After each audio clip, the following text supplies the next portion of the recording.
আসসালামু আলাইকুম। ইসরায়েলের কলিজাতে ইরানের চরম আঘাত। ইরান একেবারে ইসরায়েলের কলিজাতে আঘাত করছে, একেবারে জায়গা মতো আঘাত করছে। এই জায়গাটাতে যদি আরো আগে আঘাত করতে পারতো তাহলে ইরানের ক্ষয়ক্ষতি অনেক কম হতো। ইসরায়েলের প্রধানমন্ত্রীর কার্যালয় যেটা, সেখানে আজকে ইরানের সবচেয়ে শক্তিশালী যে ক্ষেপণাস্ত্রটা আছে, ব্যালিস্টিক, যেটা শব্দের গতি থেকে 5 গুণ বেশিতে চলে এবং এটা কার্যক্ষমতা খুব বেশি, খাইবার 4 এই ক্ষেপণাস্ত্র দিয়ে হামলা চালিয়েছে।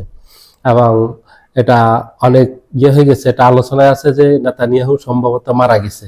এখনো নিশ্চিত সঠিক খবরটা এখনো পাওয়া যায়নি, তবে ধারণা করা হচ্ছে যে সেখানে সে মারা গেছে, যেহেতু আজকে নেতানিয়াহুর কোনো ধরনের কোনো বক্তব্য কোনো মিডিয়াতে পাওয়া যায়নি। না পশ্চিমা মিডিয়াতে পাওয়া গেছে, না ইসরায়েলি কোনো মিডিয়াতে পাওয়া গেছে, না মধ্যপ্রাচ্যের কোনো মিডিয়াতে। আজকে কিন্তু তার কোনো বক্তব্য পাওয়া যায়নি। গতকালকে এটা ইরানের আইআরজিসি, ইসলামিক রেভলিউশনারি গার্ড যেটা আছে, সবচেয়ে আধুনিক ইরানের এবং সবচেয়ে প্রশিক্ষিত বাহিনী, এই আইআরজিসি হামলা চালিয়েছে। এটা আইআরজিসি আজকে এটা ইরানের সরকারি নিউজ যেটা আছে, ফার্স নিউজ, সেটাতে জানিয়েছে এবং এটা আইডিএফ আজকে স্বীকার করছে। ইসরায়েলের সেনাবাহিনী, আইডিএফ সংক্ষেপে আইডিএফ বলা, ওরাও স্বীকার করছে যে ইসরায়েলের প্রধানমন্ত্রীর কার্যালয়ে হামলা করেছে। এখন ইসরায়েল তো বিশ্ব থেকে সকল খবর লুকিয়ে রাখে, ইসরায়েলের খবর তো পাওয়া যায় না, সঠিক খবর। ওখানে হতাহত, ক্ষয়ক্ষতি এটা কম দেখায়।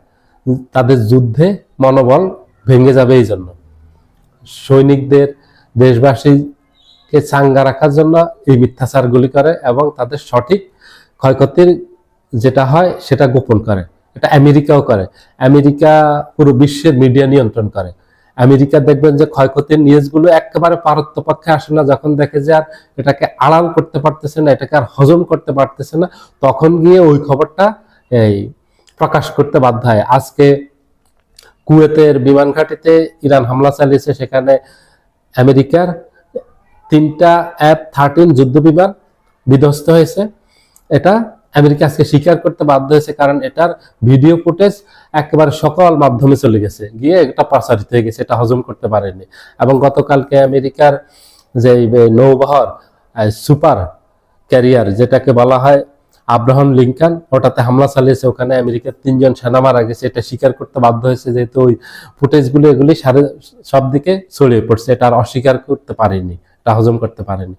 ইরান যেটা করবে, মধ্যপ্রাচ্যে আমেরিকার যত স্থাপনা আছে এবং আমেরিকার যত মিত্র আছে, ইসরায়েল শুধু না, ইসরায়েল আমেরিকার স্থাপনাগুলি শুধু না, এই যে সৌদি আরব আমেরিকার মিত্র, আরব আমিরাত, কাতার, কুয়েত, জর্ডান, ওমান, এই দেশগুলিকে একেবারে তামা করে ফেলবে ইরান, একেবারে নিঃশেষ করে দিবে। কারণ এদের ইন্ধনে ইসরায়েল এবং আমেরিকা ইরান হামলা চালানোর সাহস পায়।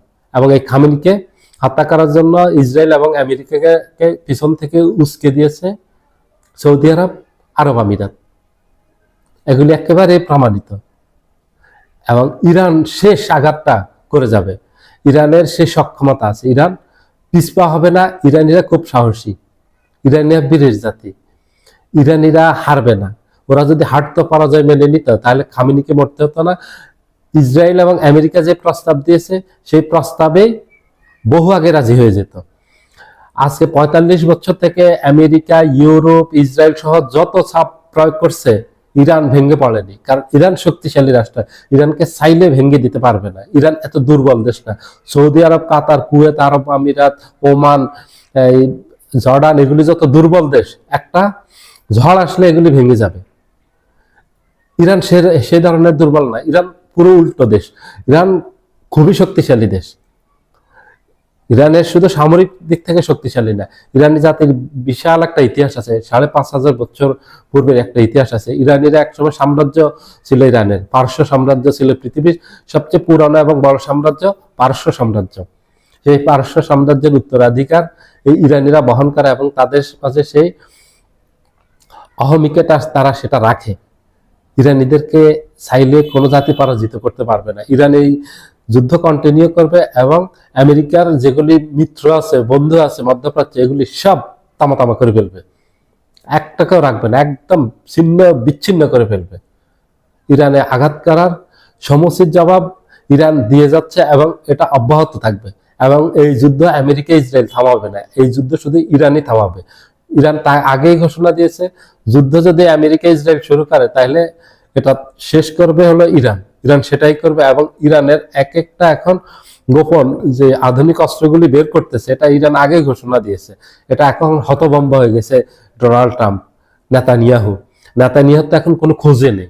সম্ভবত সে মারা গেছে, এখনো সঠিক তথ্যটা পাওয়া যাচ্ছে না। এমন একটা সন্দেহ করা হচ্ছে যে যেহেতু তার কার্যালয়ে হামলা চালিয়েছে এবং খুব আধুনিক অস্ত্র দিয়ে, এতে সে নিহত হওয়ার সম্ভাবনা বেশি, এটাই সবাই আন্দাজ করতেছে। সবাই ভালো থাকবেন, আল্লাহ হাফিজ।